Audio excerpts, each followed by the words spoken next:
Satu,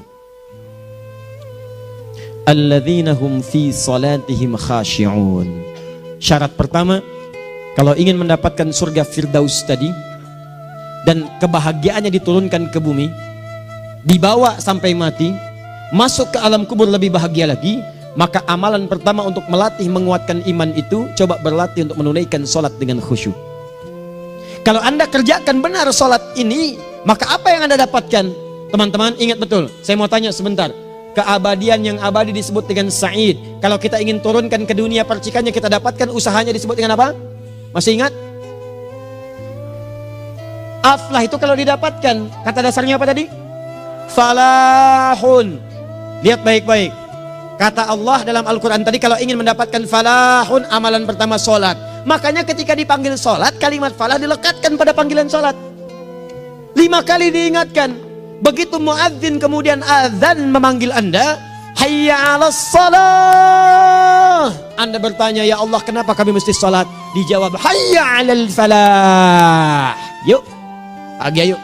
Yang sejati datang sini. Belum dapat sujud, belum dapat ruku, saya berikan.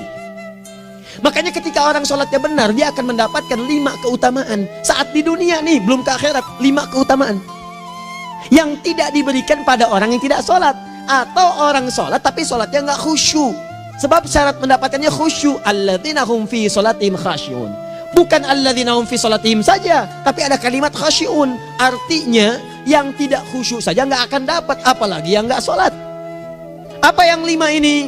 Lihat baik-baik. 1, orang yang sholatnya benar, pertama kali sebelum mendapatkan kebahagiaan hakiki dari Allah Subhanahu wa Ta'ala, akan dirubah dulu perilaku hidupnya menjadi perilaku yang lebih baik. Kalau orang itu sholatnya benar, maka sholat itu akan melatih dia untuk berubah, bertransformasi jadi orang baik. Itu ada di Quran surah ke-29 ayat ke-45. Innas sholata tanha anil fahsya'i wal munkar. Sumber keburukan cuma 2, kalau bukan fahsya itu munkar. Maaf, pornografi, porno aksi, LGBT, kata-kata jorok, kotor itu fahsya. Di orang sholat kata Allah, mustahil berkata-kata kotor. Orang sholat tidak akan pernah mencela. Orang sholat tidak punya kata-kata jorok. Jadi kalau ada sekarang orang yang sholat senang mencela orang lain, itu berarti ada masalah dalam sholatnya. Dan dia belum dijamin sebagai ahli surga terbaik. Dan hidupnya nggak bahagia. Nggak bahagia. Aneh nih. Sholat tapi senang celah orang. Aneh. Aneh. Yang paling bahaya adalah menikmati celahannya. Itu yang paling aneh. Anda ngaji. Anda ikut taklim. Taklimnya sesuai Quran, taklimnya petunjuk sunnah. Anda sholat, Anda puasa, tapi Anda masih senang mencela orang lain dan menikmati celahan itu. Kalau nggak mencela, kayaknya nggak komplit kehidupan. Maka ada yang salah dengan ibadah Anda. Ada yang keliru. Karena mustahil taat bertemu dengan maksiat, itu mustahil. Mungkar, keburukan yang diingkari oleh hati, sumbernya nafsu perut dengan akal. Bohong, mencuri, menipu, membunuh, merampok, membegal, mabuk dan sebagainya. Itu namanya mungkar. Orang sholat gak mungkin mengerjakan mungkar. Jadi kalau sholat kita benar, cukuplah Anda sholat, maka Anda akan jadi orang baik. Makanya kata Nabi, Anda punya anak dari kecil ajarin sholat. Sholat, kalau naik jadi balik, kerjakan terus. Kasih pelajaran membuat dia mengerti. Kalau masih susah, berikan pelajaran. Ini sering diterjemahkan dengan memukul. Mukul di Arab beda dengan konteks mukul sekarang. Mukul di Arab tuh ngasih pelajaran supaya ngerti. Anda bisa terjemahkan dengan konteks lain. Uang jajannya tahan, yang kesukaannya simpan dulu. Bisa dengan konteks kekinian, tapi poinnya, kenapa anak Anda dari kecil ajarin sholat, sampai kenalkan dengan masjid, ajari 3 tahun bawa ke masjid, kenalkan dengan masjid, gak ada masalah lari-lari itu sebelum waktu sholat. Kenalkan dulu. Dulu orang-orang tuh begitu, sebelum waktunya dikenalkan, jalan, begitu lari, biarin dulu. Setelah itu diberi pengertian, nah ini bukan tempat berlari, yang berlari di sana nanti, yang di sini nanti akan ada orang-orang baik semuanya. Terus Anda lihat berbaris, baris rapi. Kalau pengen baik ikutan baris nanti. Terus nanti ada yang mimpin di depan, namanya imam. Imam itu siapa ya? Tetangga kita bukan yang Pak Imam, bukan. Bukan. Kalau tetangga kita namanya Imam S. Arifin.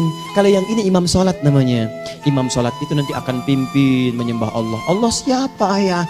Allah itulah yang memberikan ayah rizki.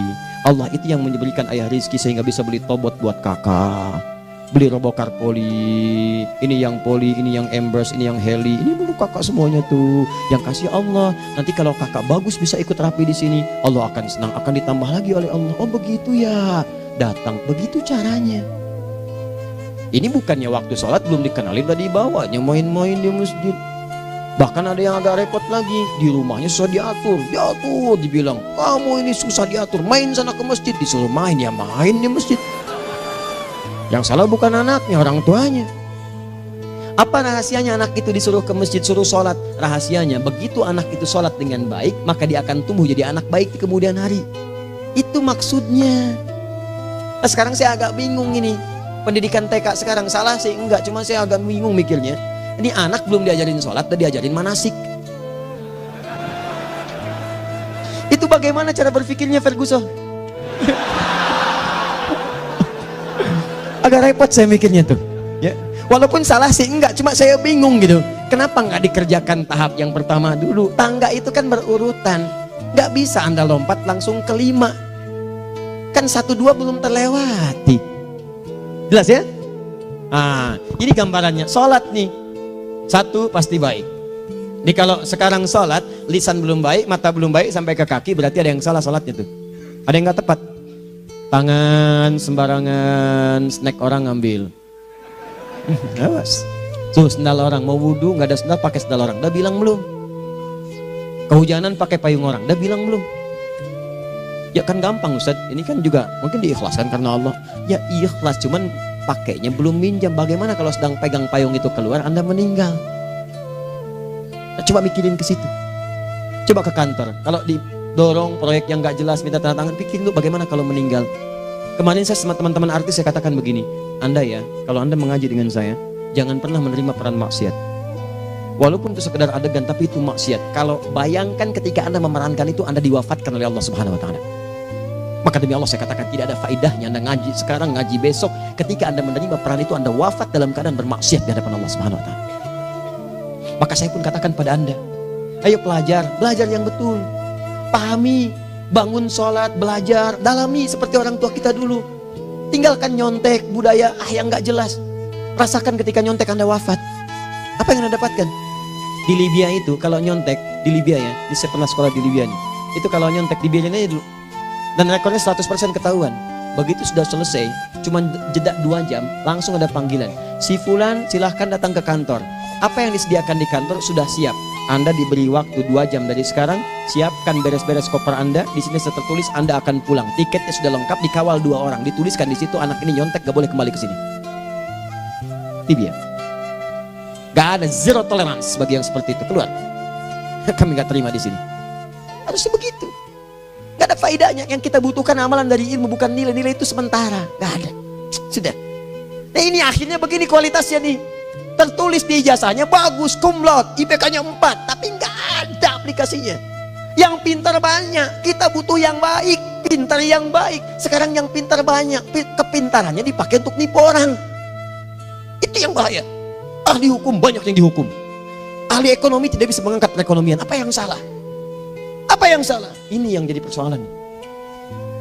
Tapi dasar manusia begitu di sidang mulai pakai peci, pakai baju koko, pakai tasbih, ada yang pakai kerudung. Luar biasa. Nih 2. Orang kalau sholatnya benar, Allah akan berikan ketenangan dalam jiwanya. Tenang hatinya.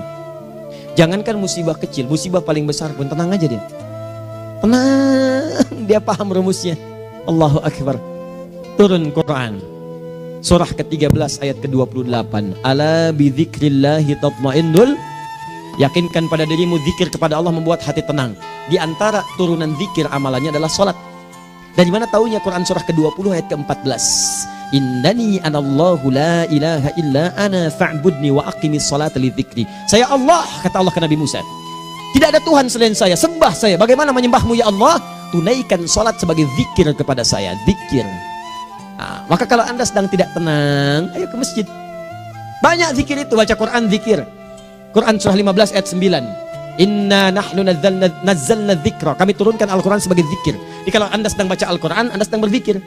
Ibu kalau sedang gak tenang, Bu, gelisah, gak enak, gak usah mengeluh, apalagi bikin status gak karuan. Ibu wudhu, ambil mushaf baca. Begitu sedang baca ada ketenangan dalam jiwa. Berdoa, zikir. Kalau sedang gak tenang, besok ada proyek, doa dulu. Doa itu memberikan ketenangan. Makanya doa disebut dengan zikir. Quran surah ke-7 ayat 205. Wadhkur rabbaka fi nafsika tadarruan wa khifatan wa dunal jahri minal qaul. Ayo berzikir, minta kepada Allah dengan segenap jiwamu, mohon dengan penuh ketawaduan. nanti ketenangan diberikan. Menghafal Quran, baca itu zikir. Quran surah ke-54 ayat 17, 22, 32, 40. Walaqad yassarnal Qur'ana lidzikri fahal mim mudzakir. Menyebut nama Allah, Al-Asmaul Husna itu zikir. Sedang ada persoalan, ya Allah, ya Allah, ya Allah, ya Rahman, ya Rahim, ya Malik, ya Qudus, ya Allah, ya Allah, ya Allah, ya Allah. Zikir. Dalilnya Quran surah kedua ayat 152. Fadhkuruni azkurkum. Sebut namaku, zikir. Apapun akan mengingatmu. Gimana menyebutnya? Ditafsir di Quran surah 17. Ayat keberapa? 110. Qulidullah awid rahman ayyamma tad'u falahul asmaul husna. Sebut nama Allah. Itu menentramkan pada jiwa. Sedangkan sholat gabungan dari semua zikir tadi. Bukankah dalam sholat Anda baca Al-Quran? Bukankah dalam sholat Anda menghafal Al-Quran? Bukankah dalam sholat Anda berdoa? Bukankah dalam sholat Anda istighfar? Anda mohon digabungkan semua itu. Amalan sholat menggabungkan semua jenis zikir. Masa Anda nggak tenang juga? Makanya sholat, jangankan sholat ya, tempat sholat itu yang menenangkan. Tempat sholat, tempat paling tenang di muka bumi. Kalau nggak percaya silahkan ya, Anda sebelum masuk ke Istiqomah ini, begitu Anda masuk kan perasaannya beda kan? Lain. Silahkan cek, kalau cari ketenangan datang ke masjid. Masuk, wudhu masuk, sholat 2 rakaat, tenang. Dekat kipas angin, saking tenangnya, plak, ngantuk tidur. Beneran. Enak. Makanya saat Ramadan kalau orang pengen cari ketenangan, lihat. Di perusahaan-perusahaan penuh tuh musola, pada tidur. Ya, mengamalkan hadis palsu. Ya, dia musoim ibadah, tidurnya orang puasa ibadah, hadis palsu. Nah, itu teman-teman. Itu gambarannya tiga. Orang yang salatnya khusyuk benar, itu dijamin langsung oleh Allah Subhanahu wa taala akan dimudahkan semua urusan hidupnya termasuk rezekinya. Ini yang saya katakan. Jadi saya katakan tadi, di akhirat ini, di surga, rezeki tinggal ngambil. Anda kalau benar sholatnya, itu langsung dijanjikan oleh Allah. Rezeki itu nggak perlu Anda banyak pikirkan. Ikhtiar sedikit, datang. Bahkan dari sisi yang tidak Anda duga. Apa dalilnya?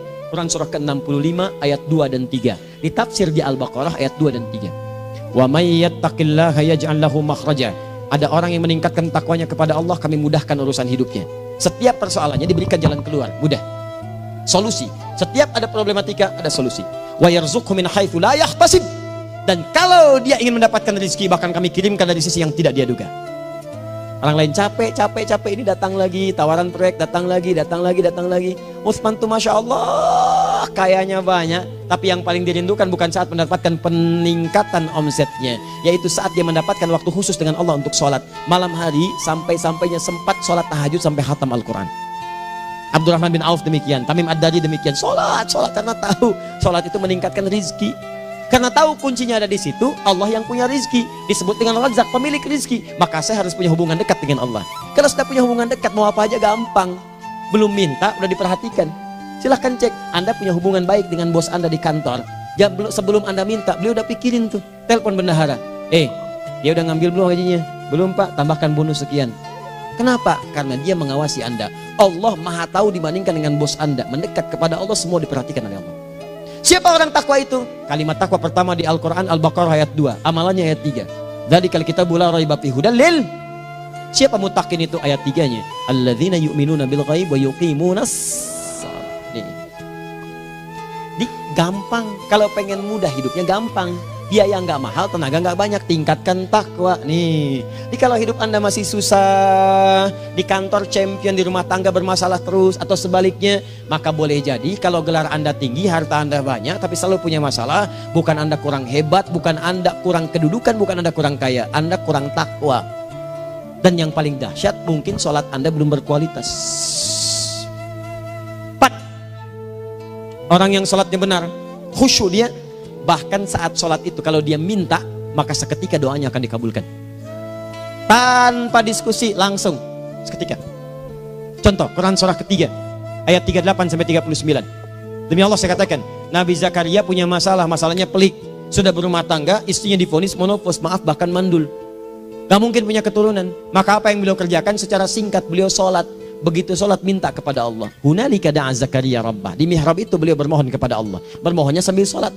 Qala rabbi habli min ladunka dzurriyyatan thayyibah innaka sami'ud du'a. Ya Allah, mereka katakan saya nggak mungkin punya keturunan.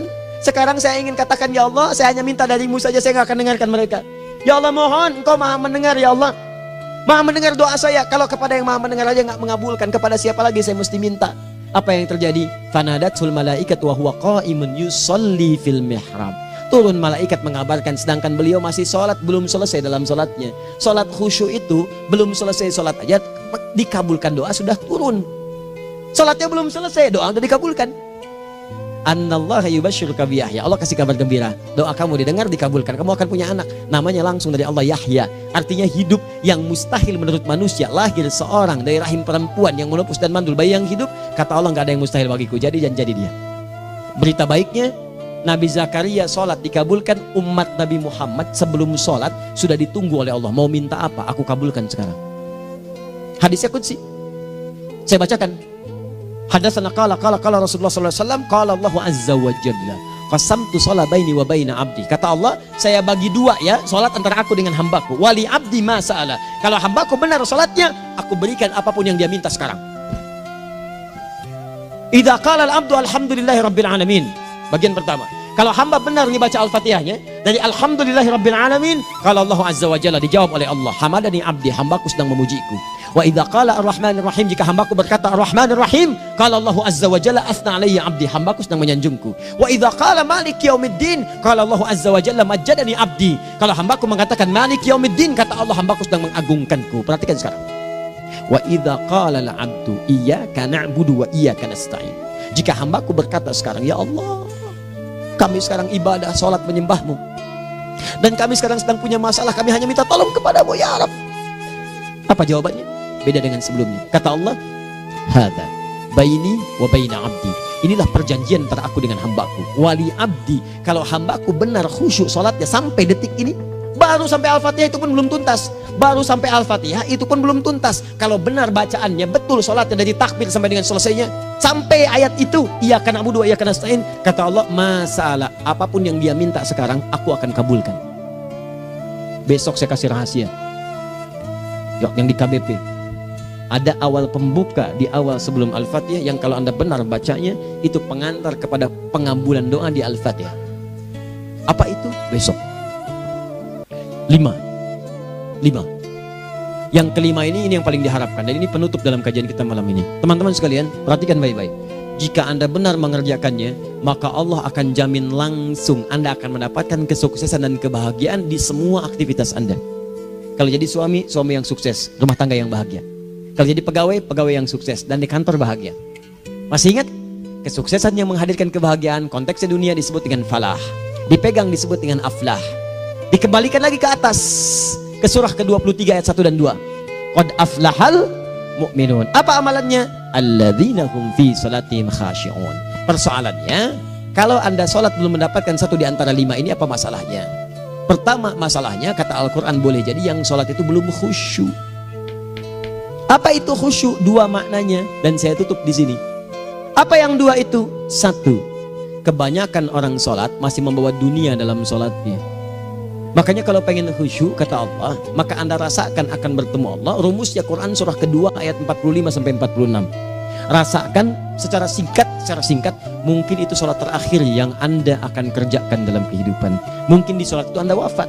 Kata Allah, alladzina yadhunnuna annahum mulaqu rabbihim. Orang khusyuk itu sudah kelihatan dari sebelum sholat, dia sudah merasa persiapan menghadap Allah. Persiapan ke manusia aja, dia sudah siap-siap, mandi dulu, ganti pakaian, pakai parfum, macam-macam dan sebagainya, hanya memenuhi undangan manusia. Allah mengundang anda 5 kali dalam sehari. Ya maaf, mengabulkan doa anda, mencukupkan kebutuhan, menyembuhkan kalau sakit, disiapkan anda. Harusnya apa? Penampilan sempurna. Kata Quran, orang khusyuk itu kelihatan sebelum sholat, pakaiannya kelihatan. Quran surah 7 ayat 31, ya bani Adam khudhu zinatakum inda kulli masjid. Hai anak cucu Adam, kalau tiba panggilan dari masjid, kenakan pakaian terbaikmu. Di anak cucu Adam tuh kelihatan. Kalau orang khusyuk begitu adzan kelihatan pakaiannya lain. Pakaiannya indah. Khudhu zinatakum, kenakan pakaian terbaikmu. Dipakai, bertemu Allah. Bertemu manusia aja pakaian bagus-bagus. Ini aneh ya, ada orang salah ibadah aja. Orang salah ibadah pakaiannya bagus-bagus. Lihat nih hari-hari tertentu besok tuh, orang mau ke tempat masing-masing tuh. Ada yang pakai jas, pakai dasi, pakai batik, pakai kebaya, anaknya dibawa, dikuncir 2, bawa manisan macam-macam. Mau salah ibadah aja, tampilan bagus. Masa antum yang benar ibadahnya nggak bagus? Bedakan. Pakaian futsal, pakaian sholat ganti dengan yang sholat. Ini gimana pakaian sholat pakai pakaian futsal? Depannya gambar Messi, belakang Ronaldo. Ah, repot. Malaikatnya juga bilang, kamu salah baju, harusnya Luka Modric.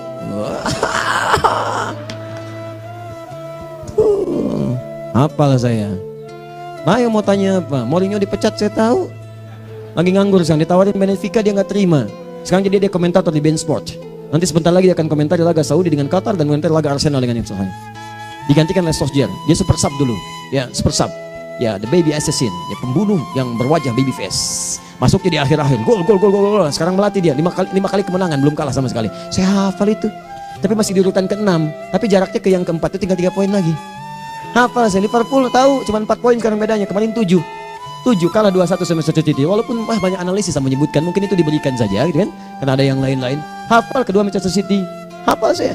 Ayo mau tanya apa lagi? Tottenham Hotspur ke bawahnya, ada Chelsea, ada Arsenal, baru kemudian Manchester United. Liga Italia, wah udah gak kekejar Juventus. Ya, apa lagi? Dan seterusnya lah. Gak ada ujungnya bahas yang begituan. Jelas ya?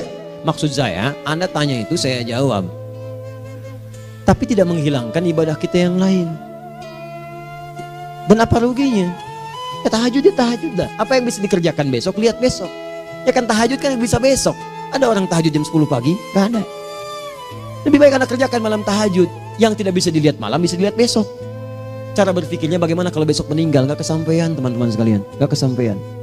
Nah maka dari itu, Anda kalau mau ada panggilan sholat, siap-siap baju yang bagus. Itu sempurnakan. Anda panggilan orang mandi, panggilan Allah, buka Quran surah 5 ayat 6, sempurnakan wudu. Ya ayyuhalladzina amanu idza qumtum ila shalah faghsilu wujuhakum, wudu yang baik. Berpakaian yang rapi. Kenapa? Karena boleh jadi saat dipanggil Anda wafat saat itu. Maka wafat Anda dalam keadaan yang suci, dengan keadaan tobat, dengan pakaian terindah pada saat itu.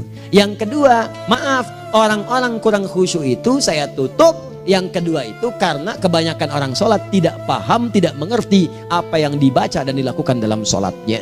Jujur pada diri sendiri, jawab pada diri Anda. Sampai sekarang Anda sholat, berapa persen bacaan sholat yang Anda pahami?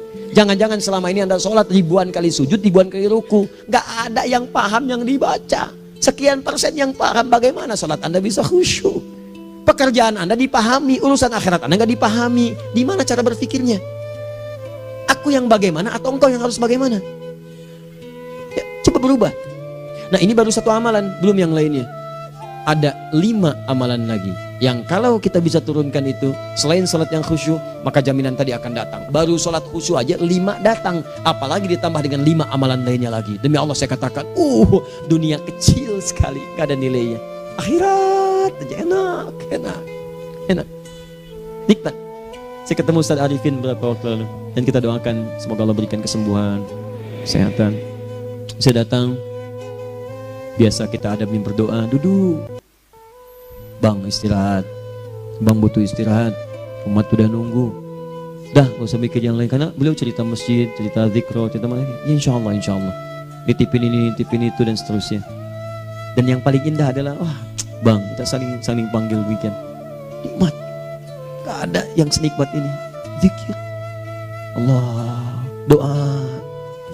Nah bayangkan sakit tapi masih nikmat gitu. Nikmat. Iya bang, saya paham. Istirahat dulu. Banyakkan nanti orang jengkuk. Saya pamit dulu ya, supaya bisa istirahat, supaya tenang. Lama kita pegangan tangan, ngobrol, saling mendoakan. Itu nikmat. Dan cara berpikirnya kalau sudah pakai iman, semua nikmat. Ada uang nikmat, gak ada uang nikmat, sakit nikmat. Karena cara berpikirnya lain. Nanti kita bertemu lagi, saya terangkan pada Anda. Dan saya contohkan satu kisah. Bahkan ketika ada orang yang diuji Allah dengan ujian yang sangat luar biasa, yang menurut sementara orang itu ujian sangat luar biasa menggetarkan jiwanya dan susah untuk bertahan, tapi orang ini nikmat saja menjalaninya. Nikmat. Ada yang di rumah tangga, ada yang di macam-macam. Contohnya banyak. Satu contoh saya berikan di malam ini. Sekali suami istri, wah luar biasa. Istrinya itu cerewetnya Pak, bukan cuma cerewet, ngeselin bagi suaminya. Maaf Bu ya, bukan ibu maksudnya. Jadi semua yang dikerjakan suami salah. Pengen mangga, ayah kalau kita sekarang dibeli mangga. Kenapa mangga yang ini? Saya pengennya mangga yang lain. Belikan mangga. Kenapa beli mangga aja? Jeruknya mana? Jeruk. Semua. Pokoknya semua yang kerjakan suami salah. Tapi suami tidak pernah mengeluh. Ini kerjakan, itu kerjakan. Satu kali, perhatikan cara memandangnya.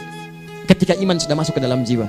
Kata temannya, akhi, istri kamu ini begini, nyusahin kamu. Kenapa kamu gak cari yang lain? Kan gampang ada syariat. Udah pisahin aja, cari yang lain. Kamu tenang ibadah. Apa jawabannya? Hey, Allah sudah turunkan surga ke saya lewat dia. Kenapa kamu meminta saya untuk menjauhinya dan meninggalkan surga saya? Di cara melihat dia, bukankah ketika ada berbagai keluhan saya sabar? Bukankah sabar mendekatkan saya ke surga? Allah kirimkan tipikal istri seperti ini supaya mendekatkan saya ke surga. Dengan itu kan saya banyak pahala. Saya sabar, pahala banyak. Sudah Allah berikan pahala kepada saya. Kamu malah nyuruh saya untuk berpisah dengan pahala itu. Perhatikan cara berpikirnya. Indah. Kalau rumah tangga seperti ini semuanya enak gitu. Suaminya biasa-biasa, istrinya cantik, luar biasa. Begitu berdandan kelihatan, kata suaminya, Masya Allah, wajahnya tak berpaling, mata tak berkedip. Kata istrinya, ya zauji madzabik, sayang kamu kenapa? Wallahi syakiran lillah bihadari, demi Allah aku bersyukur mendapatkan istri secantik kamu. Kata istrinya, nahnu fil jannah zauji, kita berdua di surga. Kata suaminya, kok bisa begitu jawabanmu? Iya, kamu bersyukur dengan keadaanku, aku bersabar dengan keadaanmu. Catat. Bukankah orang syukur dan sabar di surga? Tuh lihat, canda-canda orang-orang soleh itu begitu. Nikmat ketawa walaupun nyelekit di hati. Cuman bawaannya enak gitu. Nah, nanti itu ada tuh, nanti saya turunin tuh. Yang di rumah tangga, yang ini, yang itu nanti. Kapan? Pertemuan berikutnya. Ya, jadi kita cukupkan dulu di malam ini apa yang kita pelajari supaya nanti nggak terlampau banyak kita dapat materi. Cuma sayang sedikit mengamalkan. Saya sudah tuangkan di sini. Banyak saya tuliskan termasuk di keluarga, di macam-macam. Ini saya tulis tapi silahkan Anda baca. Kalau ada manfaat silahkan dapatkan. Kalau ada yang kurang silahkan sampaikan untuk dikoreksi. Semoga Allah muliakan kita semua insya Allah. Sekali lagi, perbaiki hidup. Jangan banyak mainnya. Dan sudah, jangan banyak membuang dengan yang sia-sia apapun yang dihadapi. Sekali lagi, tolong jaga kondusivitas, bantu negara kita, ketertiban, keamanan. Kalau saya menyampaikan sesuatu ada singgungan dengan yang kekinian, itu maksudnya koreksi masukan-masukan supaya diperbaiki. Tapi tetap dalam urusan pemilihan kita punya pilihan masing-masing yang tidak boleh dipaksakan. Jelas ya? Baik, jadi ya saya sampaikan sekali lagi. Pertama, pilih mana? Anda dipaksa harus ikut, atau yang kedua, kita bebas memilih sesuai. Dah. Sudah ya. Jadi kita akhiri. Subhanakallahumma bihamdika asyhadu an la ilaha illa anta astaghfiruka wa atubu ilaik. Wa akhiru da'wan alhamdulillahirabbil alamin. Berjumpa besok sesi terakhir fikih ikhtilaf di Masjid Ar-Rahman Kota Baru Parahyangan. Assalamualaikum warahmatullahi wabarakatuh.